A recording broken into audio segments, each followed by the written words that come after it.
नमस्कार दोस्तों, हमारे समाज में समस्याओं का भंडार है, लेकिन इलेक्ट्रॉनिक मीडिया में अगर आप देखेंगे तो सिर्फ हिंदू मुस्लिम मतलब समाज को कैसे लड़ाना है, इन मुद्दों पे ज़्यादा चर्चा होती है।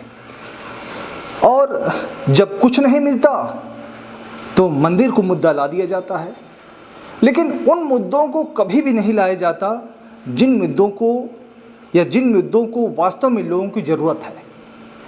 लोग चाहते हैं कि उनके मुद्दों को इलेक्ट्रॉनिक मीडिया में उठाया जाए। मैं बात कर रहा हूं साक्षरता कर्मियों की। साक्षरता कर्मियों का मानदेय उत्तर प्रदेश की बात करें तो करीब 1.25 लाख जो साक्षरता कर्मी हैं, प्रेरक बंधु हैं, उनका मानदेय बाकी है। करीब 24 महीने का मानदेय बाकी है और उसको लेके किसी भी इलेक्ट्रॉनिक मीडिया में बातें नहीं होती। कहने को तो ये कहा जाता है कि उत्तर प्रदेश में डबल इंजन की सरकार है और बाबा जी के द्वारा भी ये कहा जाता है कि डबल इंजन की सरकार है, आप लोग हमारी सरकार लाइए और हम अपने इस डबल इंजन की शक्ति से आपकी सभी समस्याओं को खींचेंगे। लेकिन घूम फिर के फिर उन मुद्दों को दरकिनार कर दिया जाता है और मुद्दे फिर वही आ जाते हैं।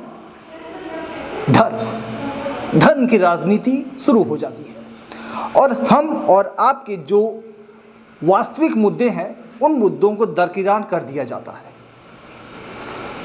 क्या यही डबल इंजन की पावर है? लोग कहते हैं काम बोलता है। अगर काम बोलता तो दिखता। आज साक्षरता कर्मी किस चीज की मांग कर रहे हैं? नौकरी से तो उन्हें निकाल ही दिया गया। उनकी संविदा को जब प्रधानमंत्री जी ने प्रधानमंत्री की कुर्सी ग्रहण की, उसके बाद से संविदा को समाप्त कर दिया गया। और अब डबल इंजन की आप पावर देखिए कि चूंकि ये जो साक्षर भारत मिशन की योजना थी वो केंद्र प्रायोजित योजना थी, प्रधानमंत्री जी के आते ही उस योजना को कांग्रेस सरकार की द्वारा लाया गया था 2011 में और उसे एकदम रिमूव कर दिया जाता है। कागजों पे तो ये योजनाएं पढ़ना लिखना अभियान के नाम से चलाई गई, लेकिन वो सिर्फ कागजों पर ही दिखी। और आज भी हमारे साक्षरता कर्मियों का जो वेतन है वो बकाया है। तो अब इसका हल क्या है? क्या इसका हल कौन सी ऐसी तरकीब साक्षरता कर्मी निकालें जिससे कि इस समस्या को हल किया जा सके, कराया जा सके? तो इसका सिर्फ एक ही हल है। आप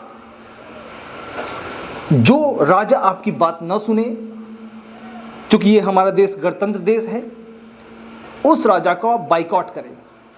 आप देखेंगे कि आपका मानदेय बाकी है। बहुत से ऐसे संविदा कर्मी हैं, बहुत से ऐसे आउटसोर्सिंग वाले कर्मी हैं जिनका शोषण समाज के कुछ संस्थाओं के द्वारा किया जा रहा है। उनका बाइकआउट करने वाले बाइकआउट गैंग गायब हो जाते हैं। और बाइकआउट करते किसका है? शाहरुख खान की मूवी पठान का, आमिर खान की फिल्म लाल सिंह चड्ढा का। मतलब किसी खास वर्ग को टारगेट किया जाता है, लेकिन उन मुद्दों के ऊपर कभी भी बाइकआउट नहीं किया जाता जिन मुद्दों पे वास्तव में बाइकआउट करने की जरूरत है समाज को। प्रेरकों का मानदेय करीब 2 साल का लंबित है और उन्हें मिलता कितना था? सिर्फ 2000 रुपये महीना। और 2000 रुपये महीने के बावजूद भी वो कैसे सर्वे करते थे। सर्वे करके लाकर रिपोर्ट को जिले स्तर के द्वारा राज्य स्तर पे पहुंचाया जाता था। अपने पैसे को जोड़ के, चूंकि पैसा तो मिलता नहीं था, अपने पैसे को जोड़ के वो देते थे उन सूचनाओं को। लेकिन आज स्थिति ऐसी आ गई है कि उनके हाथ से नौकरी भी चली गई और उनका जो सैलरी था, उनका जो मानदेय था बकाया, वो भी लंबित है। और आज सरकार के द्वारा ये ड्रामा किया जाता है कि हम सर्वे कर रहे हैं, हम ये पता लगाने की कोशिश कर रहे हैं कि कितना बाकी था पैसा, कितना प्रेरकों ने काम किया, उस डाटा को एनालिसिस की जा रही है। अब 4 साल से क्या कर रहे थे? कौन सा एनालिसिस आप कर रहे थे जिसके आधार पे आज तक आप उसकी ऑडिट नहीं करा पाए। ऑडिट तो वैसे कागजों में कई बार हुआ, लेकिन उसके बावजूद आपके पास कोई डाटा नहीं आ पाया कि साक्षरता कर्मियों का कितना पैसा बकाया है, कितना मानदेय उनका लंबित आज भी है, खासतौर से उत्तर प्रदेश का। मैं आपको बतला दूं कि उन राज्यों में जहां पे भाजपा की सरकार नहीं है, जैसे छत्तीसगढ़, राजस्थान, इन राज्यों में साक्षरता कर्मियों का जो वेतन है वो दिया जा चुका है। लेकिन जहां डबल इंजन की सरकार है वहीं लंबित है।